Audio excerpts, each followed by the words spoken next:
ಮುಖ್ಯಮಂತ್ರಿ ಸಿದ್ದರಾಮಯ್ಯ ಹಾಗೂ ಉಪಮುಖ್ಯಮಂತ್ರಿ ಡಿಕೆ ಶಿವಕುಮಾರ್ ವಿರುದ್ಧ ವಿಧಾನ ಪರಿಷತ್ ಸದಸ್ಯ ಸಿಟಿ ರವಿ ಕಿಡಿಕಾರಿದ್ದಾರೆ.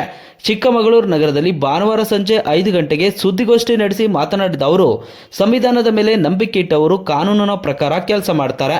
ಹಮುರಾಬಿ ಸಿದ್ಧಾಂತದ ಮೇಲೆ ನಂಬಿಕೆ ಇಟ್ಟವರು ಮಾತ್ರ ಕೊಲೆ, ಹತ್ಯೆ ಮಾಡುವ ಕೆಲಸ ಮಾಡ್ತಾರೆ. ಈ ಮುಖ್ಯಮಂತ್ರಿಗಳಿಗೆ ಸರ್ಕಾರಕ್ಕೆ ಸಂವಿಧಾನ ಮೇಲೆ ನಂಬಿಕೆ ಇದ್ದಂತೆ ಕಾಣಿಸ್ತಿಲ್ಲ.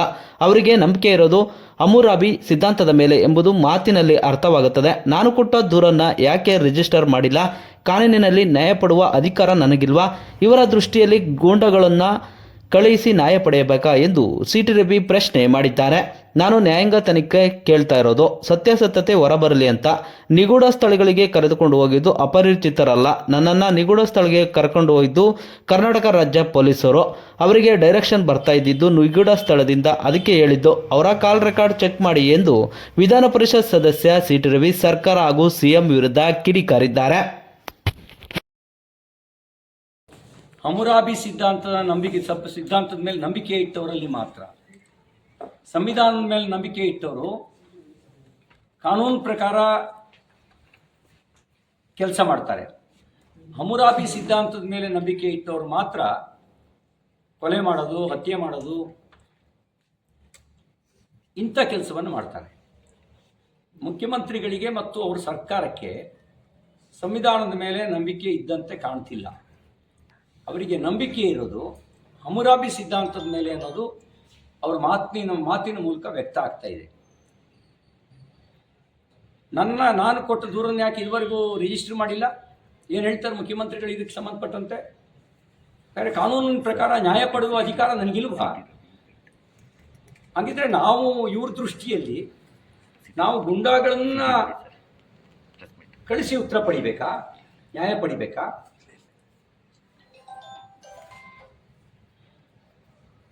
ನಾನು ನ್ಯಾಯಾಂಗ ತನಿಖೆ ಕೇಳಿರೋದು ಸತ್ಯಾಸತ್ಯತೆ ಹೊರಗೆ ಬರಲಿ ಅಂತ. ನನ್ನನ್ನು ರಾತ್ರಿ ಇಡೀ 400 ಕಿಲೋಮೀಟರ್ಗೂ ಹೆಚ್ಚು ದೂರ ನಿಗೂಢ ಸ್ಥಳಗಳಿಗೆ ಕರ್ಕೊಂಡು ಹೋಗಿದ್ದು ಅಪರಿಚಿತರ ಅಲ್ಲ. ನನ್ನನ್ನು ನಿಗೂಢ ಸ್ಥಳಗಳಿಗೆ ಕರ್ಕೊಂಡು ಹೋಗಿದ್ದು ಕರ್ನಾಟಕ ರಾಜ್ಯದ ಪೊಲೀಸರು. ಅವರಿಗೆ ಅಣತಿ ಡೈರೆಕ್ಷನ್ ಬರ್ತಾ ಇದ್ದಿದ್ದು ಅವರು ನಿಗೂಢವಾಗಿದ್ದ ಸ್ಥಳದಿಂದ ಬರ್ತಾ ಇತ್ತು. ಅದಕ್ಕೆ ನಾನು ಹೇಳಿದೆ ಅವ್ರ ಕಾಲ್ ರೆಕಾರ್ಡ್ ಚೆಕ್ ಮಾಡಿ, ಯಾರ್ಯಾರು ಯಾವ್ಯಾವ ಹೊತ್ತಿನಲ್ಲಿ ಮಾತಾಡಿದ್ದಾರೆ ಅನ್ನೋದನ್ನ ಅಂತ ಹೇಳಿ. ಬೆಳಗಾವಿ ಗ್ರಾಮಾಂತರ ಎಸ್ ಪಿ ಮತ್ತು ಬೆಳಗಾವಿ ನಗರದ ಕಮಿಷನರ್ ಅವರಲ್ಲದೆ ಡಿವೈಎಸ್ಪಿ ಇಬ್ಬರು ಹೆಸರನ್ನು ಹೇಳಿದ್ದೆ. ಒಬ್ರು ACP ಗಂಗಾಧರ್ ಅನ್ನೋರು, ಇನ್ನೊಬ್ರು DYSP ಒಂದು ರಾಮದುರ್ಗ, ಇನ್ನೊಬ್ಬ ಕಿತ್ತೂರಿನ ಸಬ್ ಇನ್ಸ್ಪೆಕ್ಟರು ಪ್ರವೀಣ್. ಇವರುಗಳ ಕಾಲ್ ರೆಕಾರ್ಡು ಈ ಗ್ರಾಮಾಂತರ SP ಮತ್ತೆ ಕಮಿಷನರ್ ಕಾಲ್ ರೆಕಾರ್ಡ್ ಚೆಕ್ ಮಾಡಿ ಯಾರ್ಯಾರು ಡೈರೆಕ್ಷನ್ ಕೊಟ್ಟಿದ್ದಾರೆ ಗೊತ್ತಾಗುತ್ತೆ ಅಂತ ಹೇಳಿ. ನನ್ನನ್ನು ಸ್ಟೋನ್ ಕ್ರಷರಿಗೆ ಕರ್ಕೊಂಡು ಹೋಗಿರೋ ವಿಷಯನ ಹೇಳಿದ್ದೆ, ಕಬ್ಬಿನ ಗದ್ದೆ ಕರ್ಕೊಂಡು ಹೋಗಿರೋ ವಿಷಯ ಹೇಳಿದ್ದೆ. ನಮ್ಮ ಮುಖ್ಯಮಂತ್ರಿಗಳಿಗೆ ಪೊಲೀಸ್ ಸ್ಟೇಷನಲ್ಲಿ ಸಿಟಿ ರವಿ ರಕ್ಷಣೆ ಸಿಗಲ್ಲ ಅಂತ ಅನಿಸ್ಬಿಡ್ತು. ಅದಕ್ಕೆ ಕಬ್ಬಿನ ಗದ್ದೆ ಕಳಿಸಿದ್ರು ನಂಗೆ ರಕ್ಷಣೆ ಕೊಡಕ್ಕೆ. ಯಾರಾದರೂ ಇವನ್ನ ಎನ್ಕೌಂಟರ್ ಮಾಡಲಿ ಅಂತ ಹೇಳಿ, ಅಥವಾ ಯಾರಾದರೂ ಅಪರಿಚಿತರು ಹೊಡೆದ್ರು ಅಂತ ತಿಪ್ಪೆ ಸಾರಿಸೋಣ ಅಂತ ಸ್ಟೋನ್ ಕ್ರಷರಿಗೆ ಕಳಿಸಿದ್ರು ನಂಗೆ ರಕ್ಷಣೆ ಕೊಡಕ್ಕೆ. 60 ಜನ ಪೊಲೀಸರ ಜೊತೆಗಲ್ಲ, 6 ಜನ ಪೊಲೀಸರ ಜೊತೆಗೆ ಅವರಿಗೆ ಡೈರೆಕ್ಷನ್ ಬರ್ತಾ ಇತ್ತು. ನೀವು ಮಾಧ್ಯಮ ಸ್ನೇಹಿತರು ಇಲ್ಲದೇ ಇದ್ದಿದ್ರೆ ಇವರು ಹುನ್ನಾರ ಬೇರೆ ಇತ್ತು ಅನ್ನೋದನ್ನು ಆಪಾದನೆ ಮಾಡಿದ್ದೆ ನಾನು. ಅದಕ್ಕೆ ಇಂಬು ಕೊಡುವ ರೀತಿಯಲ್ಲಿ ಮಾನ್ಯ ಮುಖ್ಯಮಂತ್ರಿಗಳು ಮಾತಾಡ್ತಿದ್ದಾರೆ. ನನಗನ್ಸುತ್ತೆ, ನಾನು ಮುಂಚೆ ಅಂದ್ಕೊಂಡೆ ಮುಖ್ಯಮಂತ್ರಿಗಳ ಪಾತ್ರ ಇದರಲ್ಲಿ ಇಲ್ವೇನೋ ಅಂತ ಹೇಳಿ. ಈಗ ಅನ್ನಿಸ್ತಾ ಇದೆ ಎಲ್ಲರೂ ಕೂಡಿಯೇ ಷಡ್ಯಂತ್ರ ಮಾಡಿರಬಹುದು ಅಂತ ನನಗೆ ಅನುಮಾನ ಬರ್ತಾ ಇದೆ. ಅದಕ್ಕೆ ನ್ಯಾಯಾಂಗ ತನಿಖೆ ಅಂತ ಕೇಳಿರ್ತಕ್ಕಂಥದ್ದು. ನಾವು ಕೊಟ್ಟ FIR ನಾವು ಕೊಟ್ಟ ಕೇಸನ್ನ ಯಾಕೆ ಇದುವರೆಗೂ FIR ರಿಜಿಸ್ಟರ್ ಮಾಡಿಲ್ಲ? ಕರ್ನಾಟಕದಲ್ಲಿ BJPಯವರಿಗೊಂದು ಕಾನೂನು, ಕಾಂಗ್ರೆಸ್ನವರಿಗೊಂದು ಕಾನೂನಾ?